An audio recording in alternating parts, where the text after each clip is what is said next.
arriver dans le sud et elle arrivera en fin de semaine également dans le nord. Bon, c'est vrai qu'aujourd'hui, ce n'était pas tout à fait le cas, avec encore beaucoup de nuages dans cette moitié nord, évidemment, des nuages qui ont circulé, vous voyez, d'ouest.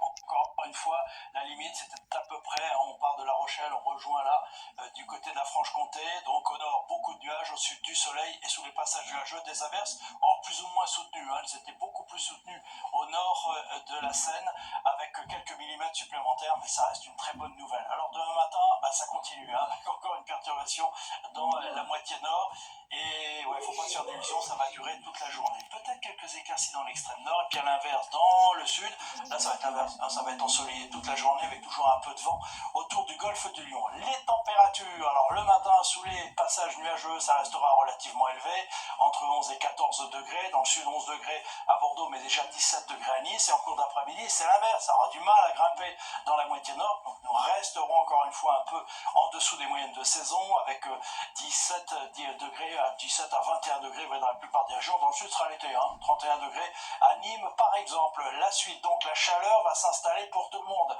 Jeudi, ça sera avec encore quelques nuages dans le nord-ouest, mais au fil des heures, c'est bien le soleil qui s'imposera, comme il le fera dans les régions du sud. Et températures en net hausse, compris dans le nord, 24 degrés de moyenne. Vendredi sera une journée très ensoleillée, très chaude, 28 degrés dans le nord, 31 dans le sud, peut-être quelques orages. Puis je vous montre samedi, parce que ça devrait être la journée la plus chaude. Regardez les températures, 29 degrés de moyenne dans le nord, 31 dans le sud, c'est-à-dire qu'on atteindra ou on franchira les 30 degrés presque partout, ça finira par tourner éventuellement à l'orage en fin de journée, seulement en fin de journée, et puis ensuite cette dégradation sera un petit peu plus organisée, vous voyez, à partir de dimanche, de l'Atlantique aux frontières de l'Est, et puis entre lundi et mardi, eh bien ça sera suivi d'air un petit peu plus frais. Allez, demain c'est Évile Delia qui vous en reparlera. En attendant, belle soirée avec nous, à bientôt.